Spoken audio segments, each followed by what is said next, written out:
So let me share a couple of examples of how this idea of productizing services allows you to scale. One example is from a company that my cousin had founded some years ago in New Jersey. It was called MarketRx. They were in the business of Salesforce and marketing services for pharmaceutical companies. So they started out initially as a consulting firm. They would do consulting projects on marketing problems, Salesforce problems, and they built up a nice little business around that. But then they realized that, as they kept doing projects with clients, there were some patterns. Several clients were asking them, can you do Salesforce structuring for us? Can you do Salesforce sizing for us? Can you do new product forecasting for us? Can you help us optimize our marketing spend?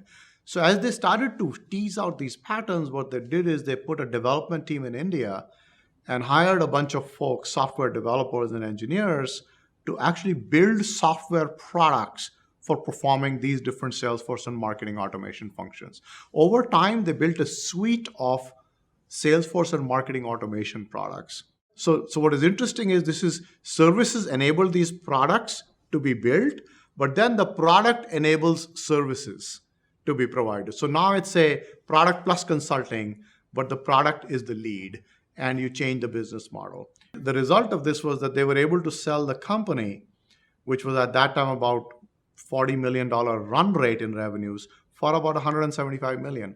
You do not get a 4 to 5x revenue multiple for a consulting firm. You get it for a product company. Another instance closer to home. We do custom executive programs for companies like Microsoft, marketing capability development programs. When Microsoft came to us last year and said, our problem is that the programs you do for us, while they're very good, they're very expensive and our reach is very limited.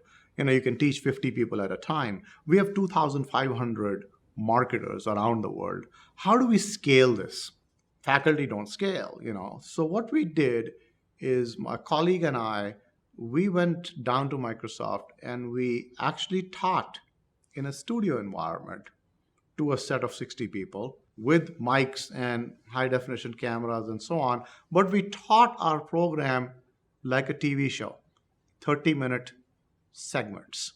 So it was almost like taping a reality show over 2 full days. Subsequently, Microsoft took that content and chunked it and bite-sized it into short modules that were then post-produced professionally and became video on demand modules. So now we have a library of modules on marketing excellence that Microsoft has licensed from us, and we get paid a royalty as people consume those modules. So what we've done effectively is productized our content. And this is infinitely scalable. I don't have to travel around the world, and Microsoft is happy because they get on-demand learning. So that's an example of how you scale, executive teaching.